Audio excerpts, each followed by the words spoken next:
سورۃ العادیات بسم اللہ الرحمن الرحیم والعادیات ضبحا فالموریات قدحا فالمغیرات صبحا فاثرن به نقعا فوسطن به جمعا۔ یہ پانچویں اور آخری صورت ہے اس اسلوب کی جو صافات سے شروع ہوا تھا، والصافات صفا فالزاجرات زجرا، پھر آئی والذاریات ذروا، اور پھر اس کے بعد آئی والمرسلات عرفا، پھر آئی والنازعات غرقا، اور یہ آخری ہے والعادیات ضبحا۔ اور ان قسموں کے بارے میں بھی اجماع ہے، ان کے معنی میں کوئی اختلاف نہیں ہے۔ وہ گھوڑے کے جو دوڑتے ہیں ہانپتے ہوئے، قسم ہے ان گھوڑوں کی، یا گواہ ہیں وہ گھوڑے جو دوڑتے ہیں ہانپتے ہوئے۔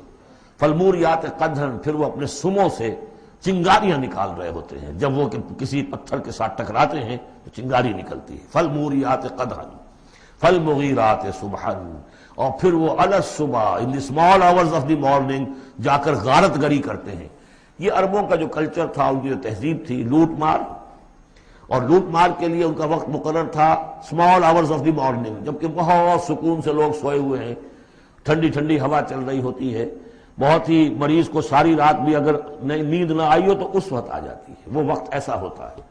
اس میں جاتے تھے وہ برق رفتاری کے ساتھ گھوڑوں پر جا کر لوٹ مار کیا، قتل کیا، اور پھر بھاگے وہاں سے۔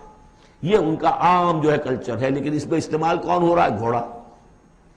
اچھا، یہ گھوڑا جو ہے پھر ان کی جنگوں میں بھی استعمال ہوتا تھا، جبکہ آمنے سامنے جنگیں ہیں، وہ جنگوں کے اندر جاتا تھا، حالانکہ اس کی تو کسی سے لڑائی نہیں ہے، وہ صرف اپنے مالک کی وفاداری کر رہا ہے، جو اسے کچھ کھلا دیتا ہے، کوئی دانہ ڈالتا ہے، کوئی کبھی اس کے جو ہے وہ مالش کر دیتا ہے، اس کا اتنا وفادار ہے کہ فرمایا فالمغیرات صبحا فاثرن به نقعا، اور پھر جا کر وہ گرد اٹھاتا ہوا دوڑ کر جاتا ہے، فوسطن به جمعا، اور جمعیت کے اندر گھس جاتا ہے۔ آپ کو معلوم پچھلی زمانوں میں کیا ہوتا تھا، لے کر نیزہ اور یا کوئی اور شے جو ہے وہ سوار گھوڑے کو لے کر دوڑا ہے، کس میں؟ دشمن کے اندر صفوں میں گھس رہا ہے، اور تیر آ رہا ہے، گھوڑا مر رہا ہے، ہوتا ہے، تلوار لگی ہے، گھوڑا مر گیا ہے، تو گھوڑا یہ رسک کیوں لے رہا ہے؟ یہ ہے اصل میں اس صورت کی جو اصل مرکزی بات ہے، محض یہ بات، انسان جو اس کا مالک ہے اس کا خالق نہیں ہے، صرف یہ ہے کہ اسے دانہ ڈالتا ہے، اسے گھر پہ باندھتا ہے، اس کی سیوا کرتا ہے۔ اس صرف دانہ دینے اور سیوا کرنے پر اس کے اندر اتنی وفاداری ہے کہ وہ اپنے مالک کی ذرا سی ایڑ کی تھوڑی سی اس کا اشارہ ہوتا ہے اور ہوا کی طرح بات کرتا ہے، جہاں اس کو حکم ہوتا ہے وہ دوڑتا ہے، اپنی جان جوخوں میں ڈالتا ہے۔ اب فرمایا ان الانسان لربہ لکنود، لیکن یہ انسان اپنے رب کا بڑا ناشکرا ہے۔ وہ جو کھلاتا ہے، پلاتا ہے، رزق دیتا ہے، جو خالق ہے، یہ وفاداری اللہ کے لیے انسان میں نہیں۔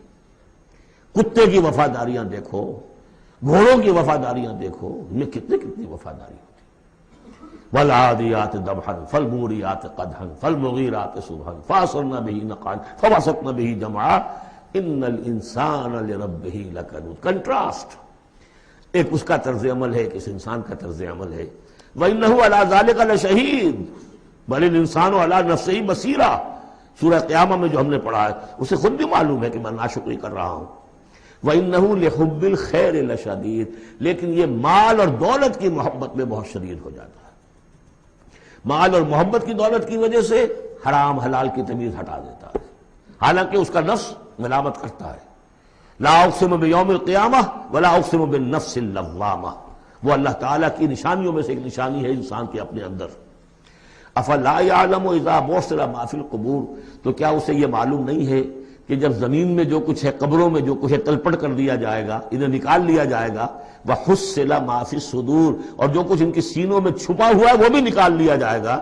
ان ربہم بہم یومئذ لخبیر، یقیناً اس دن ان کا رب ان سے پوری ان کی باتیں جو ہیں ان سے باخبر ہوگا، ان کی خبر لے لے گا اور ان سے حساب کتاب لے لے گا۔ اللہم ربنا حاسبنا حسابا یسیرا، ان صورتوں کے آخر میں یہ دعا، اللہ تعالی ہم سے آسان حساب لیجو۔